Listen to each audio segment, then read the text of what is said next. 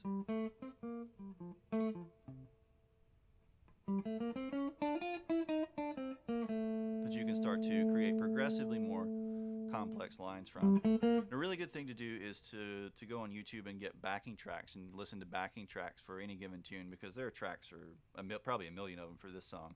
And then just kind of sit there and go, okay.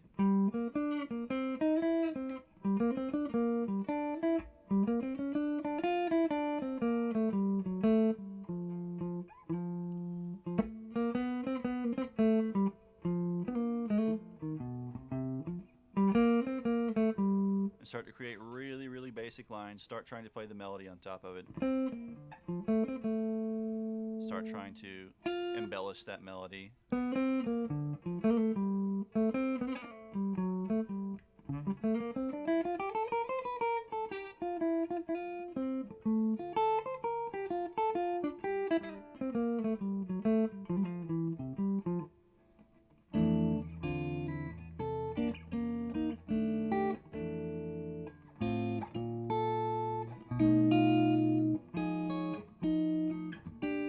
Man, you guys are really talkative tonight.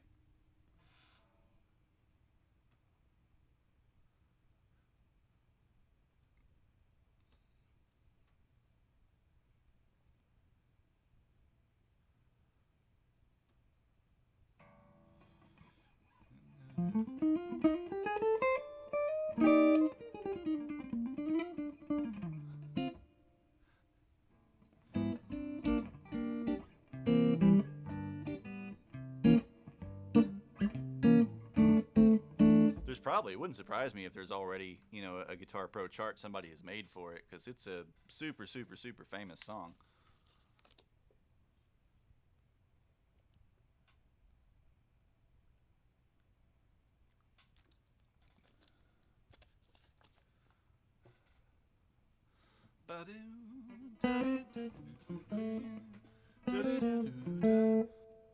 Well, the thing with jazz standards, is you'll find them in every key, basically.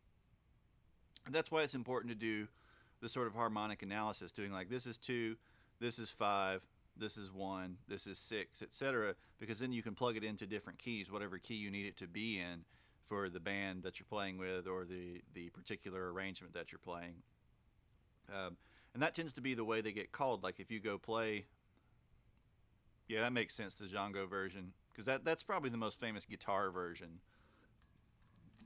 And his is going to have a little bit different sort of rhythm. You're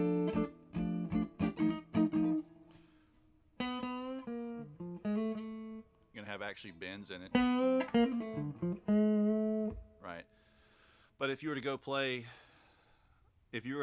like at a jazz jam or something like that, and someone were to call this song, they're going to say, okay, let's do Honeysuckle Rose, and even though your chart may be, in this case, F, they might say, hey, we're going to play it in, A flat.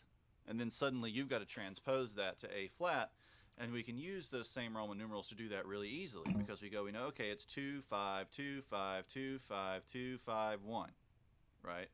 1, 6, 2, 5. Well, 1 in A flat is going to be, A flat major scale, so A flat major 7. That means 2 is going to be B flat minor 7. 5 is going to be E flat 7, right? So now we have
transposed up to align with the tones of the particular key that you're working in. So when you go look up charts for any of these songs, some of the charts, like this one, will come from books that are very common, like the Real Book and stuff like that, and they'll tend to usually be in one particular key, usually the key of an earlier famous version.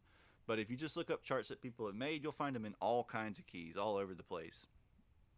Because they'll transcribe it for the key they want to play it in, or with the band that they're playing with, or with the horns that they're playing with.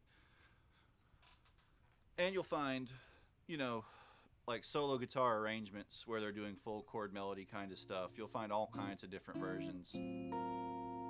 As played by so and so. As played by Joe Pass, as played by Jim Hall, as played by Wes Montgomery.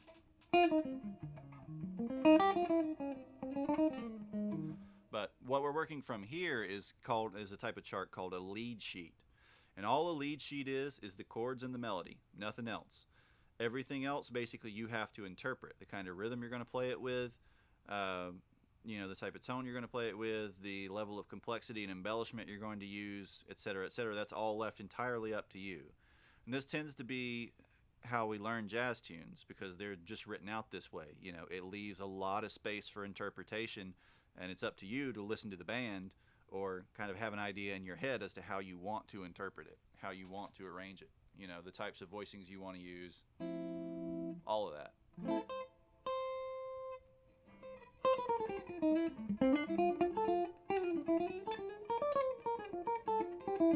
As opposed to being written out like someone's specific arrangement of a song.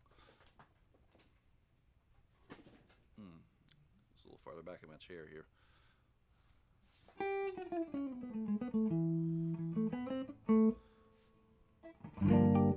So we could play this with a really straight kind of,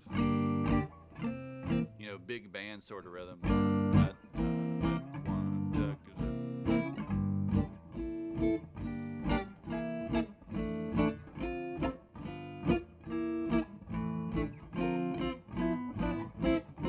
That's usually a very easy way to kind of hear how everything lines up, the real basic set of changes. But if we were playing with a band, especially a more dense band, right?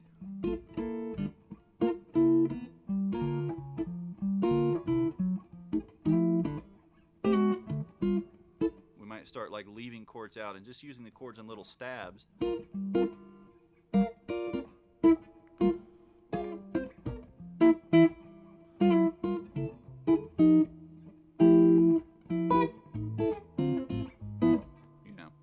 To sort of leave more space for the rest of the band to play around and start kind of extrapolating on the voicings of the chords too. That's kind of where the arranging part comes into play. Knowing like, okay, well, hey, if it changes to my D minor 7, my 6 chord, if I'm playing like a very slow kind of solo guitar version of the thing, I might start extending these chords a little bit farther.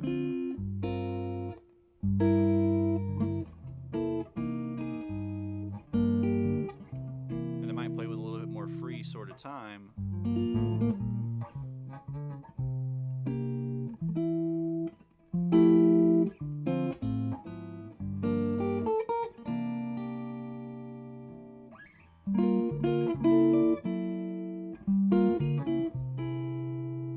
So substituting that C7 chord for like a 7 flat 13.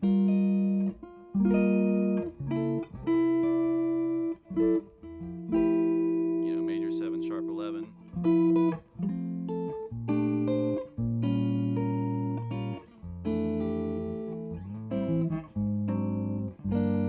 And start working in things like chord substitutions, tritone substitutions, anywhere where we have like a 7 chord, like say that A minor 7, D7, like that.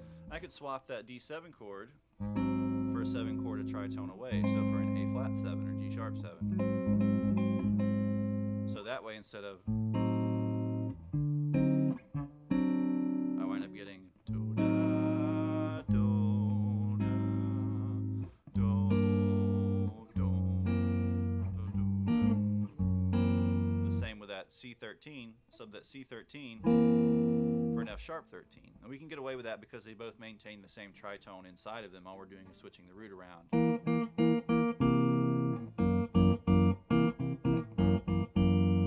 That's a really kind of common arrangement trick.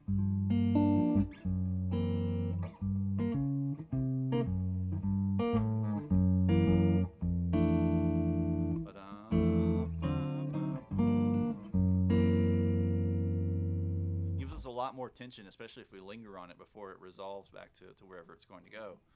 Doom, compared to.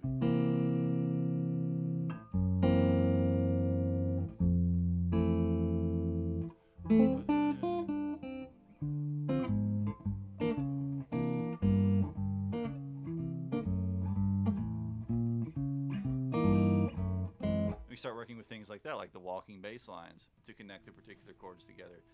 Another really common thing if you're playing solo guitar, because you're not worrying about fighting with a keyboard player's left hand or a bass player.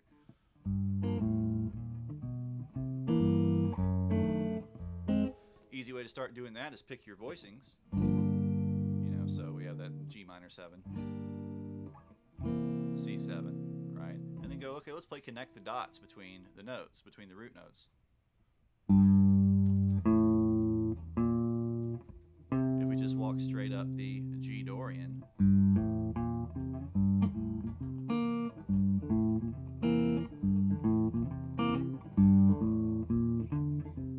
little bit square, staying just in the scale though. So then we say, well, what if we added in like a passing tone?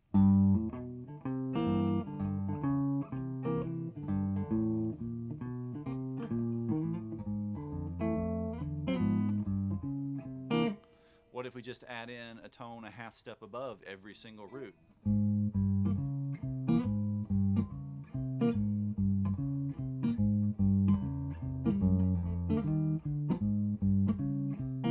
It works, a little bit bland, but then we start combining those approaches.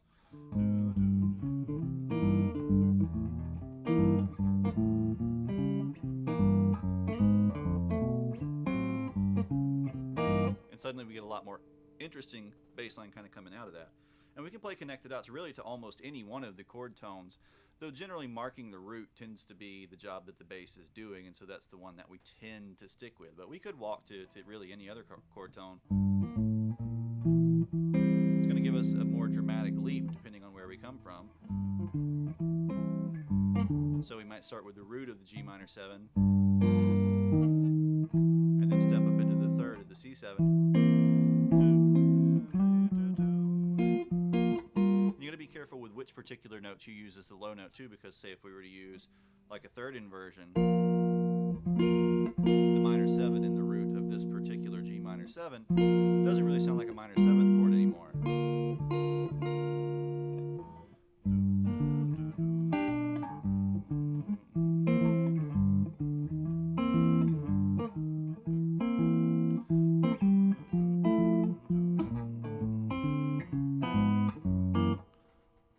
But lots of fun things we can do to link the chords together using those walking bass lines to make them sound more sort of coherent and make our guitar sound more like a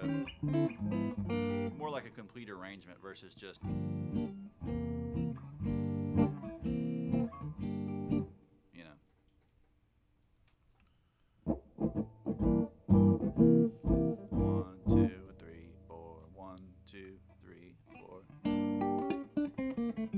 that's just for traditional stuff. We start getting into more modern arrangements, like someone like Ben Monder or Bill Frisell, someone like that would do. We can take it in a totally different direction. We can add in different kinds of sounds that you might not normally hear. For instance, Frisell uses a lot of modulation, which is why I hooked up this delay pedal, this modulated delay, right?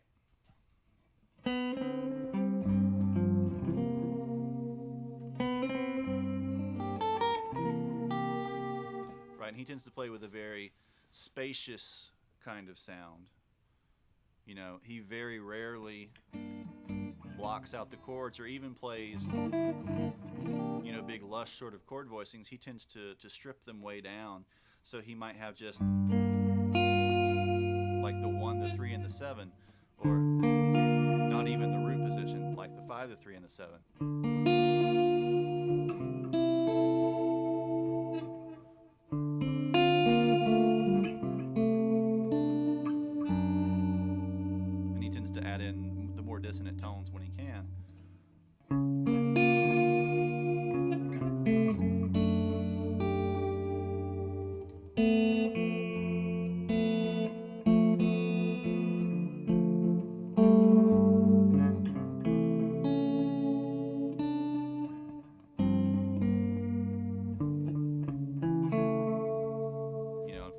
adventurous kind of chord substitutions for things. So.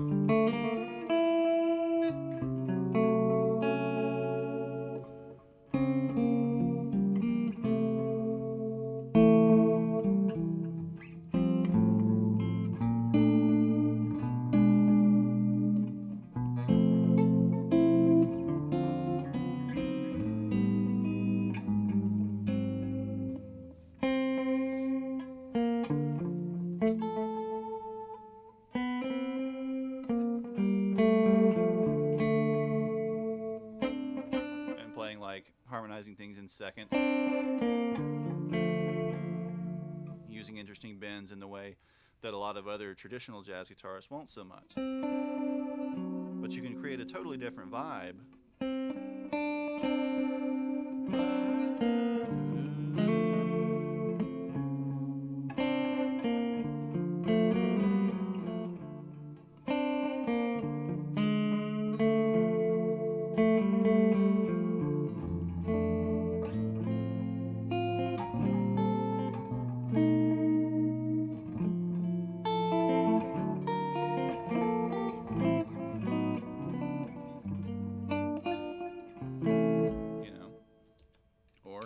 Sort of driven sounds.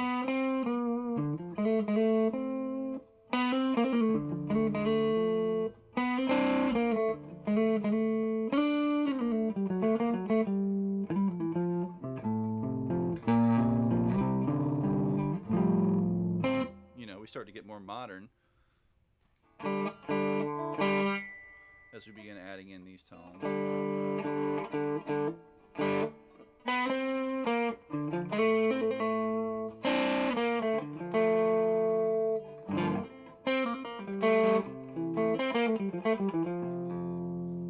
But the drive can also allow us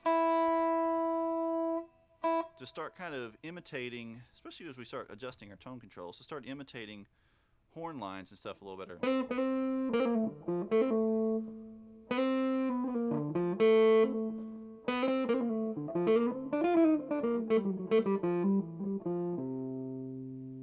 So I've dialed in this kind of moderate amount of drive and then brought the tone control down on my guitar. So the attack gets eaten up a little bit. It doesn't sound as pingy as it does. And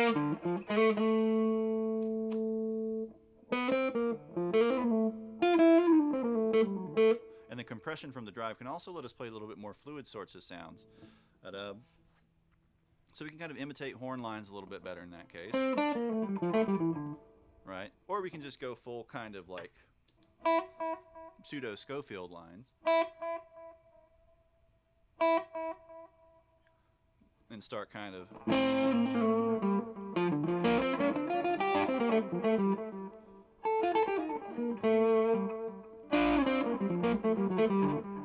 really need a stereo chorus to do full Schofield, but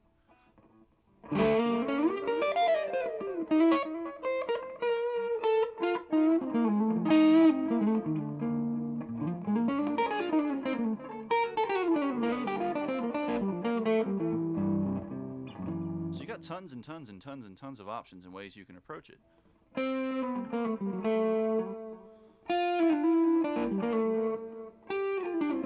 as a rule, when you start adding, like if you're going to play with a driven tone, you can kind of get away with more of these super kind of legato lines where we're using less articulation.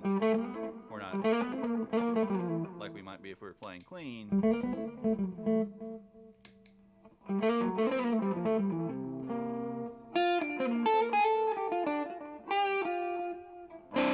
It also makes any kind of double stop type stuff that we might play a little more spicy, for lack of a better term. So the drive kind of brings out all of these little overtones.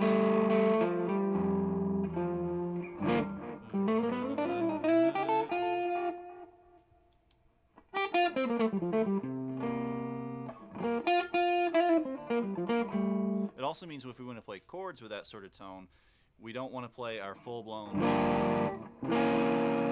as much. We want to kind of break them down to little smaller fragments to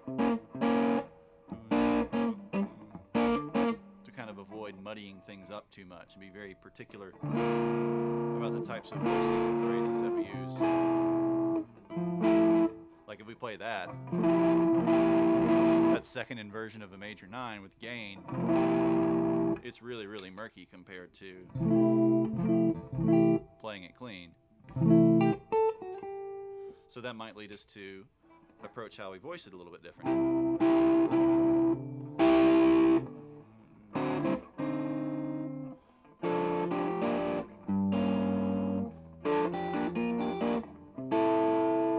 And sort of omit particular tones. In this case, I'm using hybrid picking with my right hand. I'm picking some notes, the bass note with the pick, and then playing the higher notes far away from that with my right hand fingers.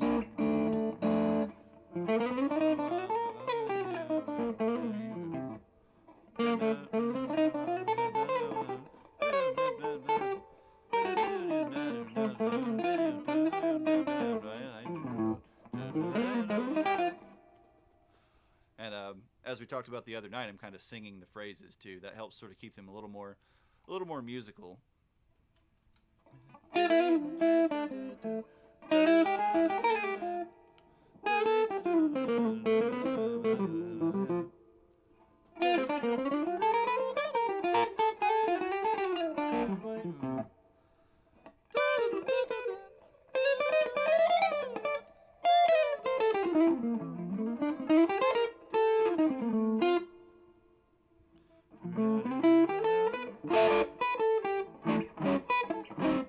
So as you're arranging this, you have all these choices to make.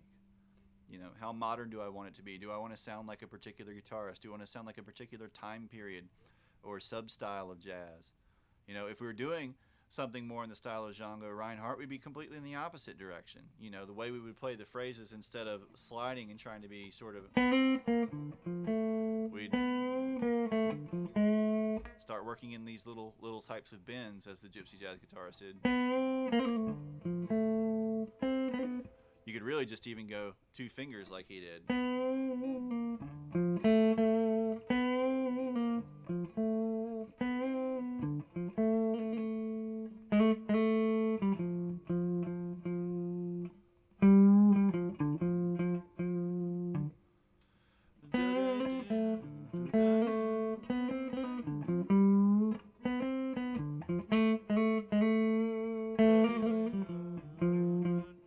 It's hard not to use fingers that you have. You know, and when he's playing the chord voicings, he stripped them down into just kind of 2 tones.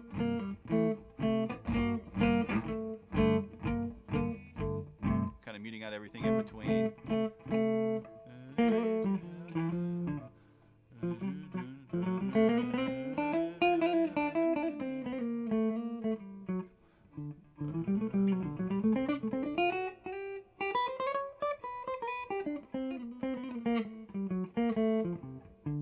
I haven't seen that in a long time. Is this in that?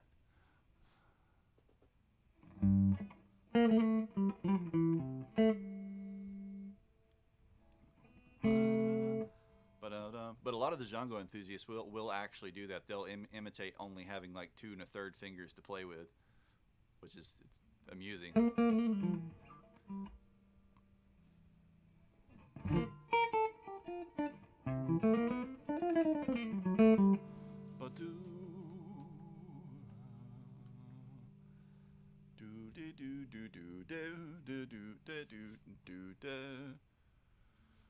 Am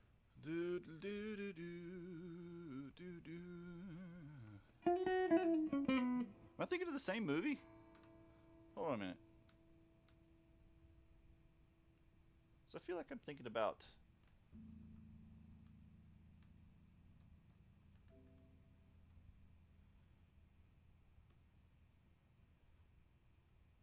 No, it is the movie with Jack Black in it. Man. That's what I was thinking it was, but I don't remember. I just basically remember Jack Black being in it. I have to check that out again. I think I'm getting it like partially mixed up in my head with High Fidelity, which also, you know, has Jack Black in it. Because I keep seeing the record store.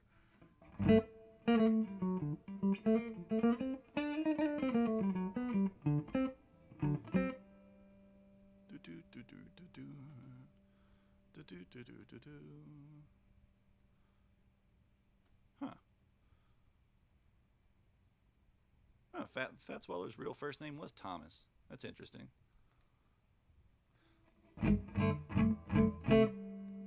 But old tune. It's been done by everybody, everybody, and it's usually one of the first tunes. If I have a student that's getting into jazz or is planning on going to music school or something like that and trying to get into the jazz program, and they've never played jazz before, this is one of a handful of tunes that we start with.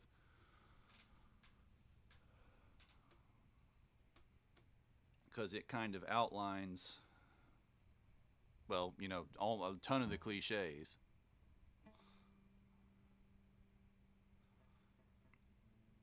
This and Autumn Leaves, and any number of more bluesy kind of tunes. Georgia on My Mind, all those sort of OG tunes that kind of give you the formulas, so to speak, for jazz music. See, what year was this from? This was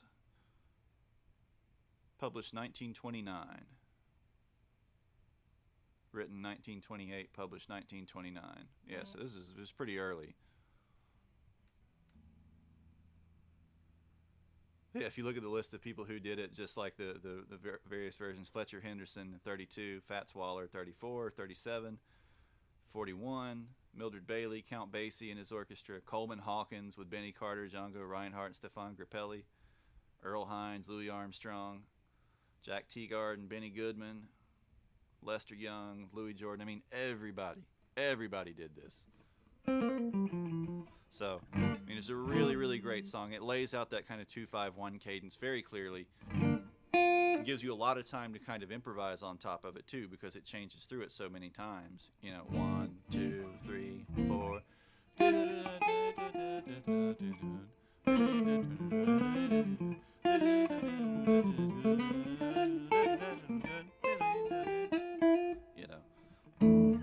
And then when we get to the sort of second part there of the A section, we just have effectively rhythm changes 1, 6, 2, 5, which is another super common set of changes.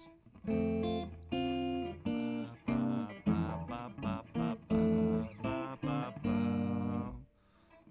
it loops back around.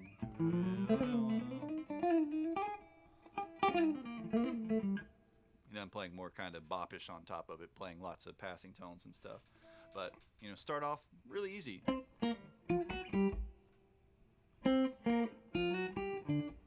a little Wes Montgomery and fake it with the octaves. Let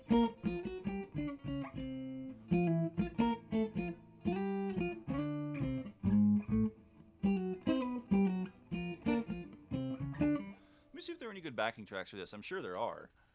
There's a million backing tracks for every standard like this. Just got to find one that I like, because a lot of them I don't like the time feel on them.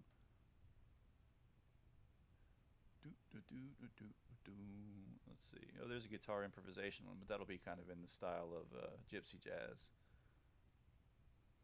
That's a really good YouTube channel though. If you like backing tracks, guitar improvisation. It's a French channel, or maybe Belgian. I can't remember where he's from. But he posts just tons and tons and tons and tons of backing tracks at different tempos. So, he'll have it at like 120, 150, and 190. Let's find one that's more straight ahead swing, though. Let's see how this one sounds.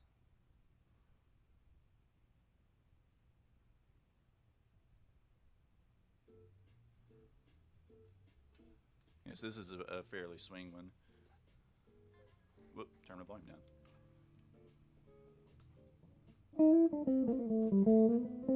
Not those.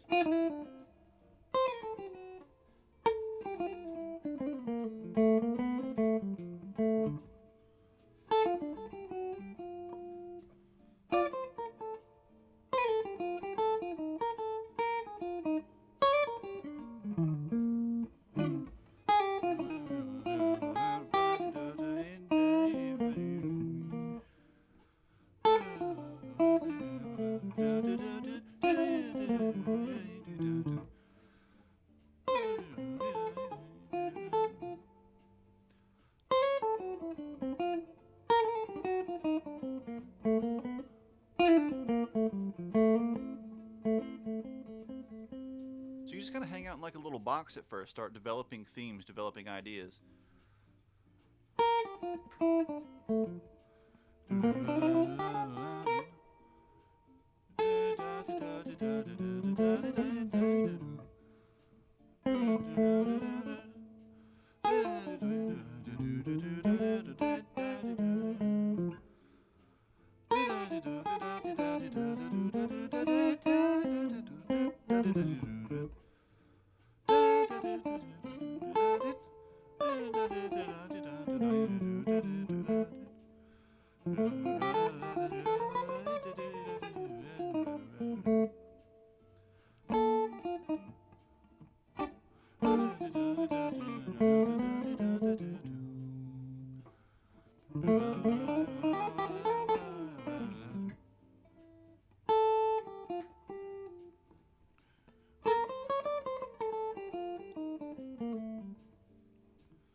Right? See how many things you can find in one little spot.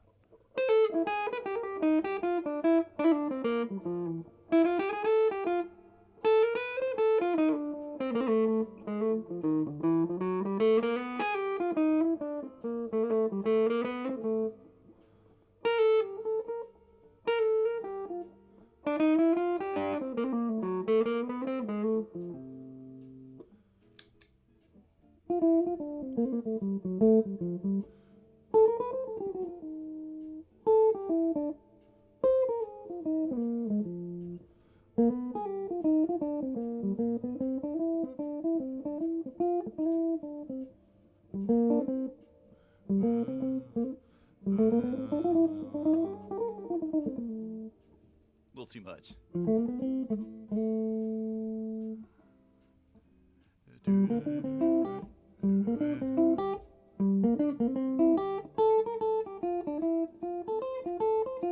So that's just playing little arpeggios.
Take the same thing, transpose it up.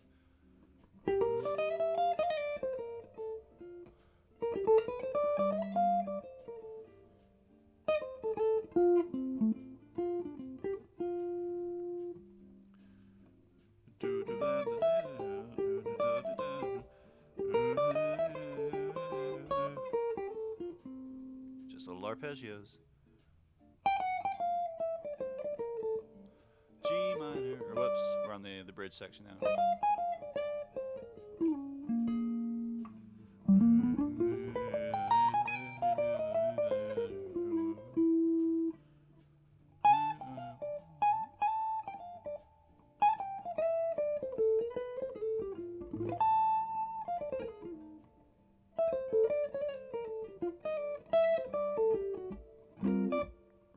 Find a little backing track like that. That one's a little up tempo.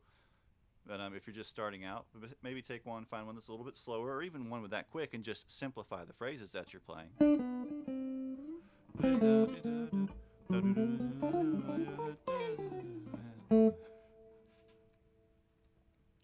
Yes, the Waller arpeggio.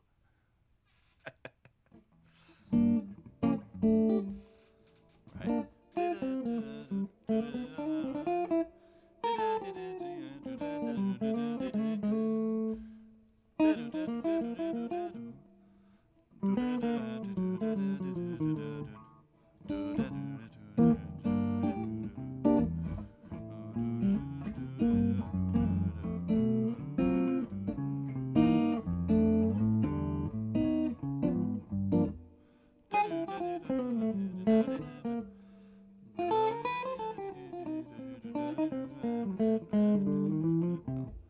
Right, and don't be afraid to play, wrong notes. Don't be afraid to play outside notes or dissonant notes. Uh, all of those can become sort of components of phrasing and are sort of part and parcel to the phrasing in jazz. Notes that on their own stick out and sound a little bit sour, you can easily use to connect into a note that won't.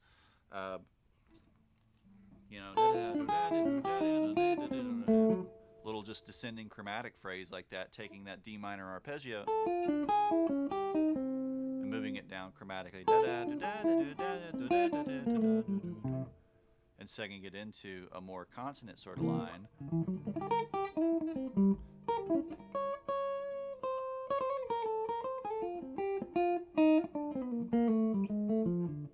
It's all just about phrasing it, all about sort of learning to use it, learning to hear it.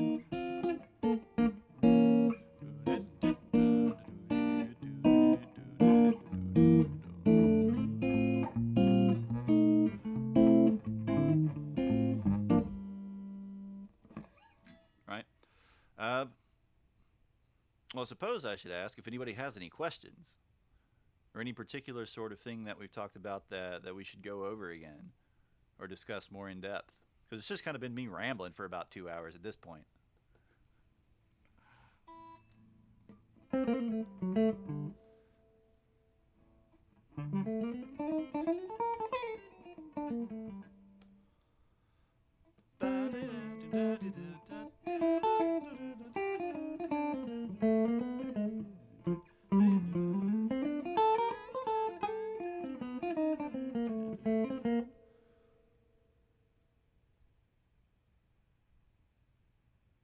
Bueller.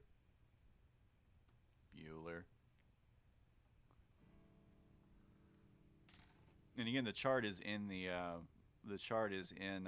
Discord. If you would like to download the chart,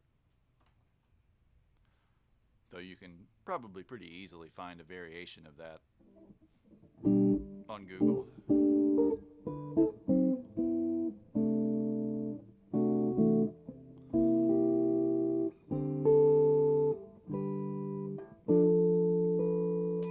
Man, that microphonic tube is annoying me.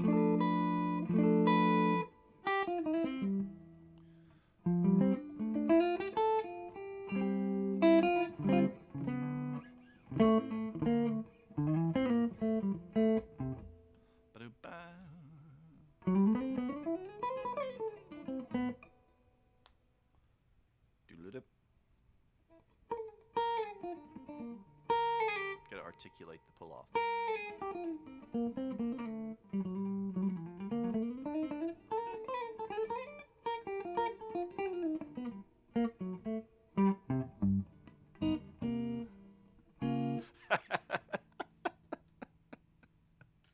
Got him.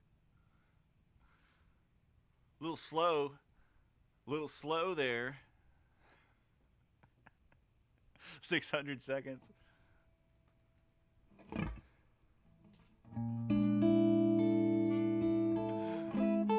It's a good thing Twitch doesn't have like, an auto perma ban for being banned too many times.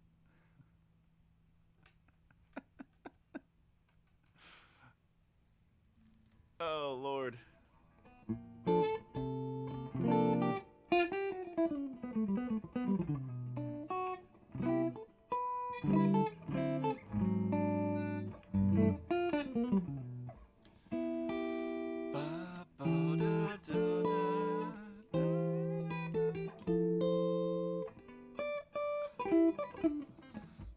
all you got to do to add one is just post anything when Alec is online, and he's just going to ban you.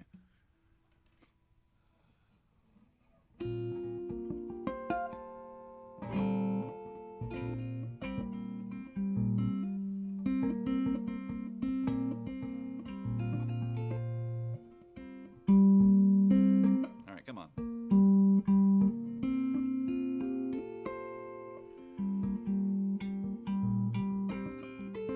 So this is what I've been trying to get. The technique I've been trying to get down is playing these alternating like Lenny Bro style harmonics where we play non-harmonic, then harmonic, and he gives you these kind of little scalar or stair step sounding sequences.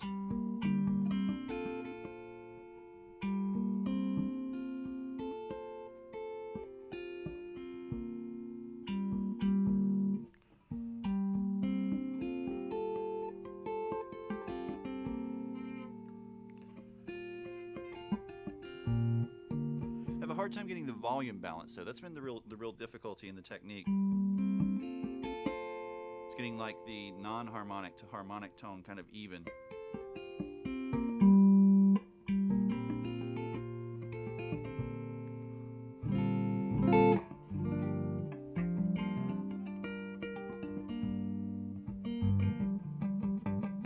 I think I need to get my thumbnail a little bit longer too.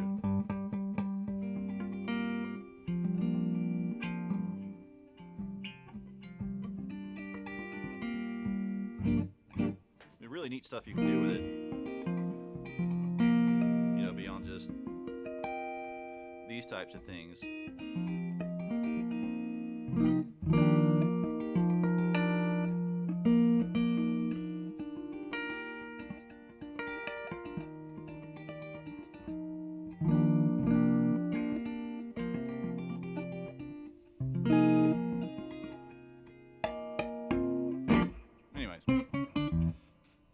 All right, we've come up on 2 hours. What do you guys want to do? You want to ask me questions? You want to look at a specific tune or player or style of jazz or anything loosely related? You know, we can look at kind of funky stuff or blues or whatever. Hey, Punk, what's going on? Or fusion.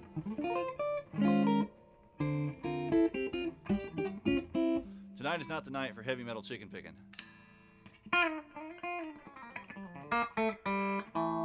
Though there were guys like Danny Gatton and stuff like that, and Scotty Anderson.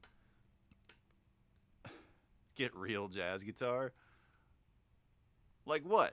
What guitar do I have? What guitar do I have is the real jazz guitar? This is probably the closest thing. You know, I don't have an archtop electric, unfortunately, because they're really expensive.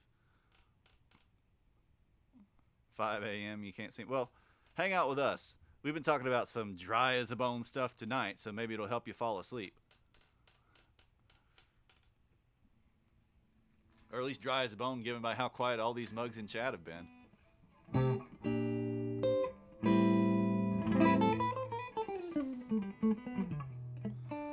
But come on, Alec, what constitutes a real jazz guitar?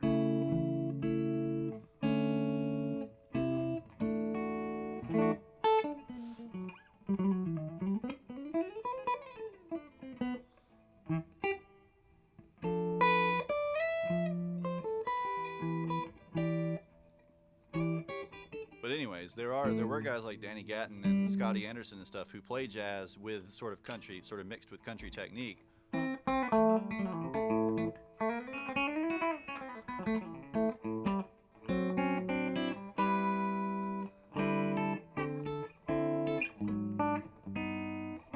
I do have, you know, an old Epiphone archtop, acoustic archtop, but it's still trying to find parts for it to restore it, because it's missing part of its bridge, one of the bridge feet. And it needs to have the neck rebound.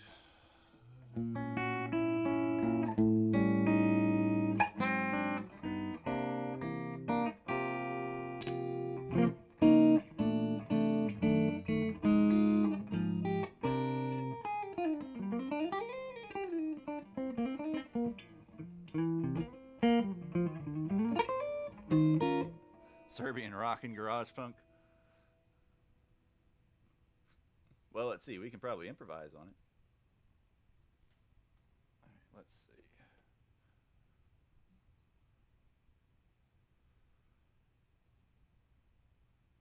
Don't really have the things or the rig set up for punk, but we'll listen to it.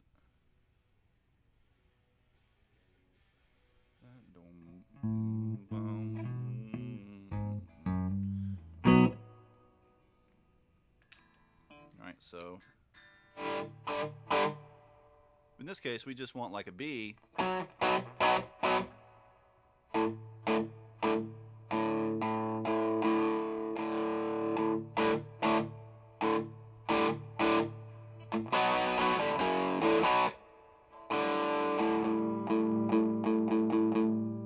the tone control on this distortion pedal is really finicky.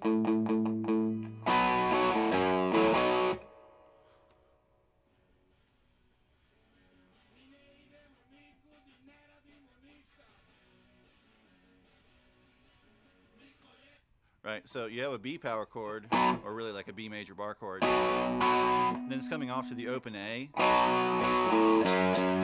then down to the low F sharp, second fret on the E string.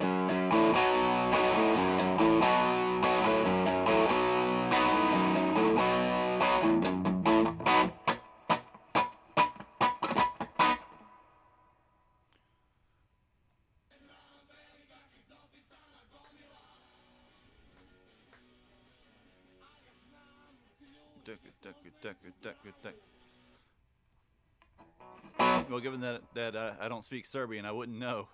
But for a punk band, that is a pretty impressive feat.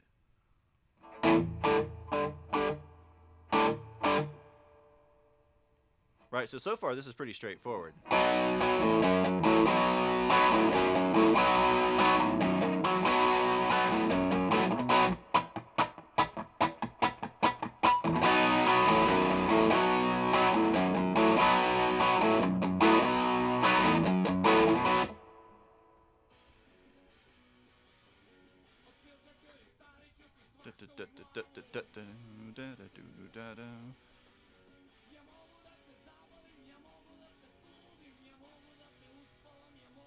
There's a little bit of chorus on there too. All right, so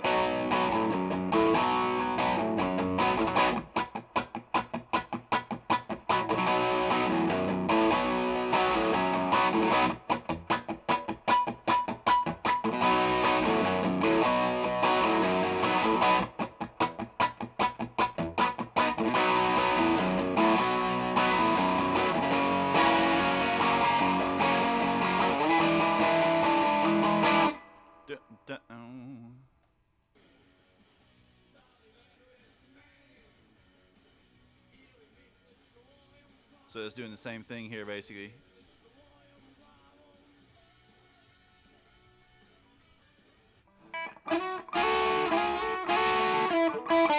Right, so for the lead line here, we're coming up into the B minor blues scale. Right, we're still just going. Hypnotized bunch. Hypnotisana Gomila. Hypnotisana Gomila.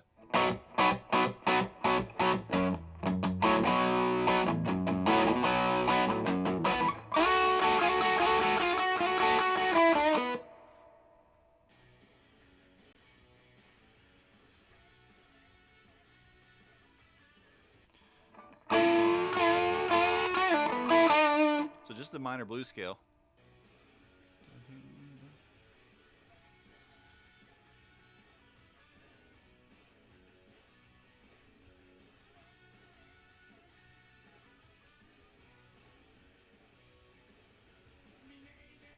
EKV or Azra? I don't recall ever seeing them on MTV here. But I also haven't watched MTV since, like, 1997.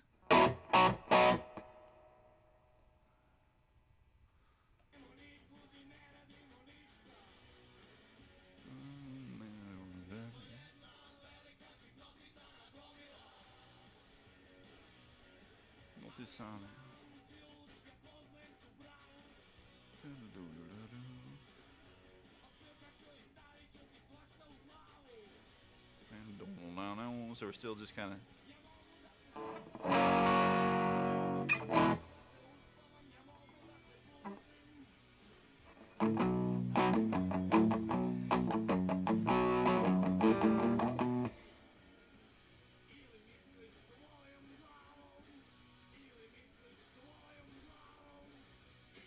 A really interesting language, man.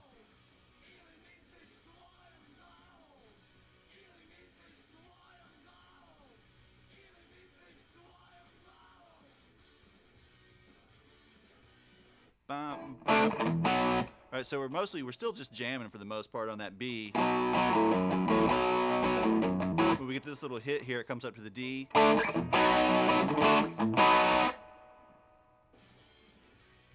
D, B, D, B for that little outro there. So.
Exact rhythm at the end there.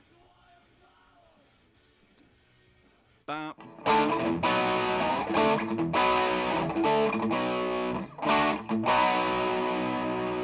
There we go.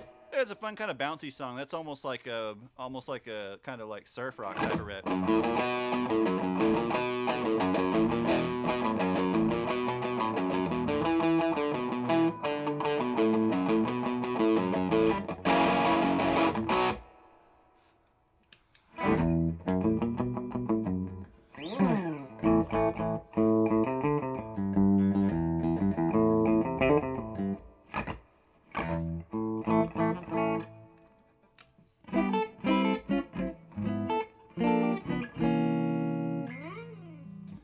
All right. After that little digression.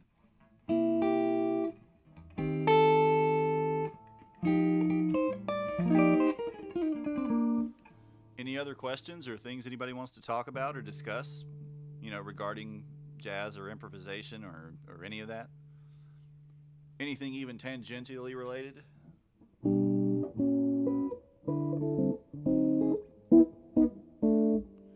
Alec bought a guitar change with his points, but still can't tell me what guitar he wants me to play.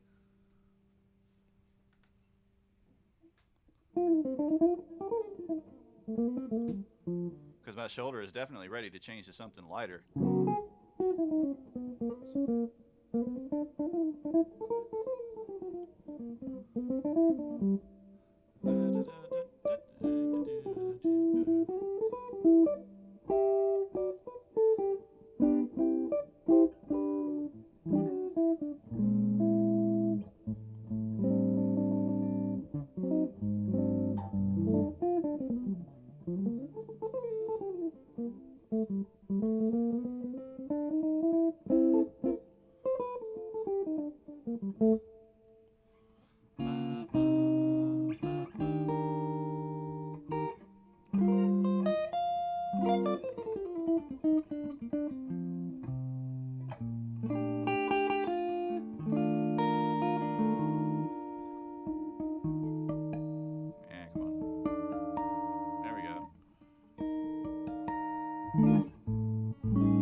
ham and salami sandwich.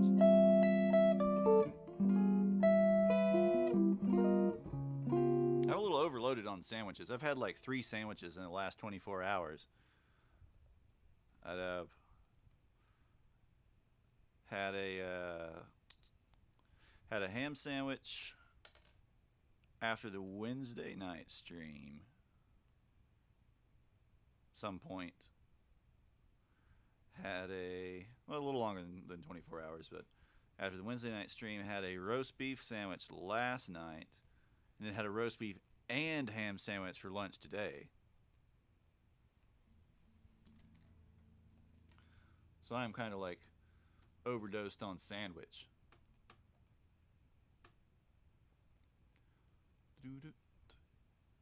Yeah, we'll check it out. Is that Lupin the Third on the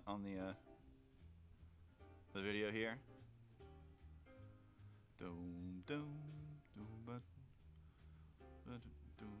What webcam? I'm probably not going to get a webcam. I'm going to get a I'm going to buy like a mirrorless camera. I'm going to buy probably a Sony A5100 because I've got a pretty decent budget to work with as long as I can find a good deal on it.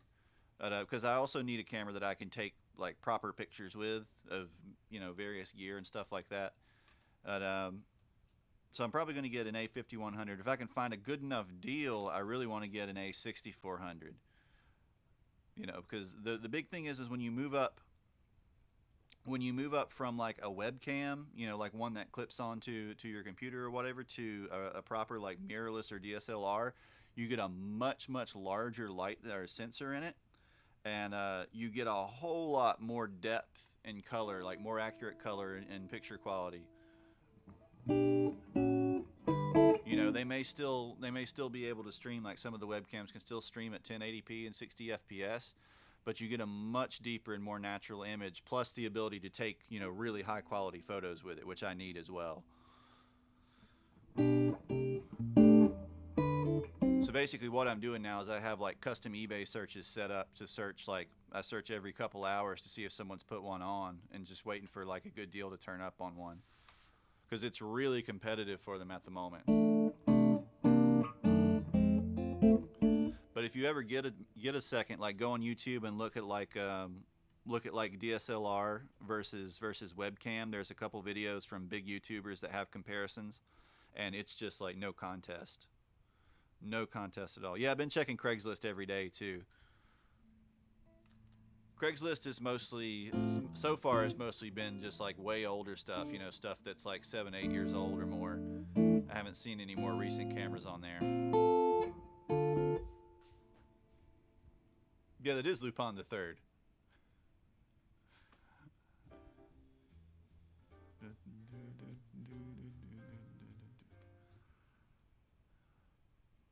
Now, fortunately, we got my personal budget. If I were having to buy it myself right now, then we'd be going pretty darn cheap. But we had an anonymous donor donate a pretty sizable chunk for stream upgrades. For buying a camera or two and building a PC for it. So I've got that chunk to kind of work with, and got to try to make the most out of it that I can.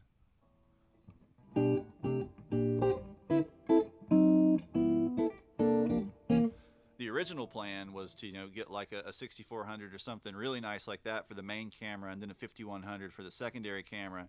But the prices have gone up so much on that stuff now that I'm probably going to have to just get like a 5100 and the computer, and then save the second camera till later. Well, I've seen some of the Lupin show. I'm most familiar with the old Miyazaki movie. Was it the castle of how do you pronounce that? Castellaro or something like that.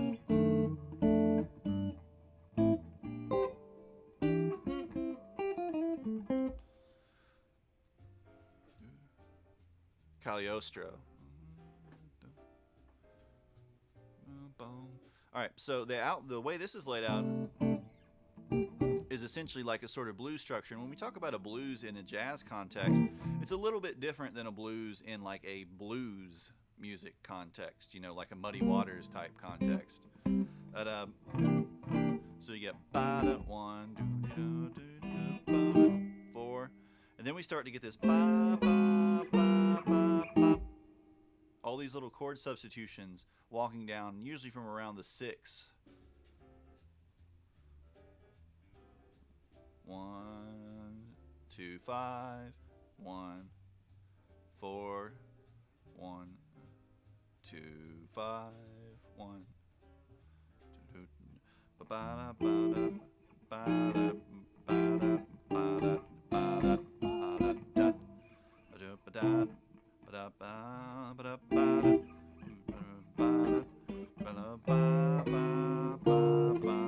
ba da so it gets a little bit more busy. The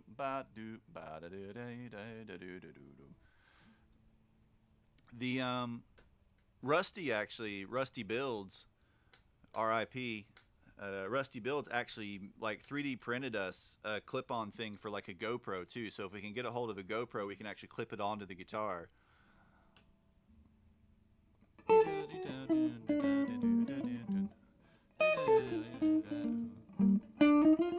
Yeah, that's kind of what I was talking about earlier. We have a little like security USB security cam, but there seems to be no way to get around having to connect it or make it connect to the security company's network.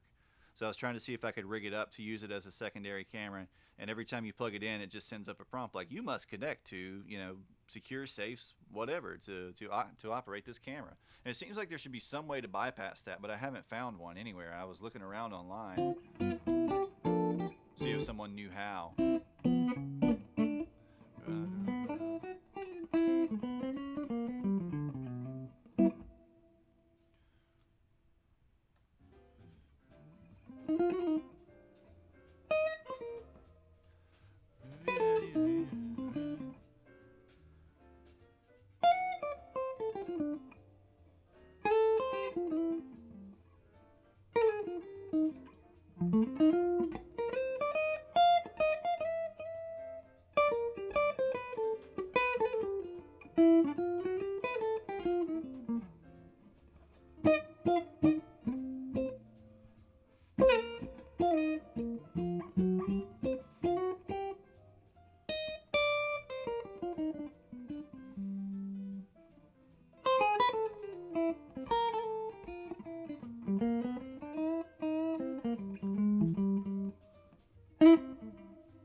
Bass solo.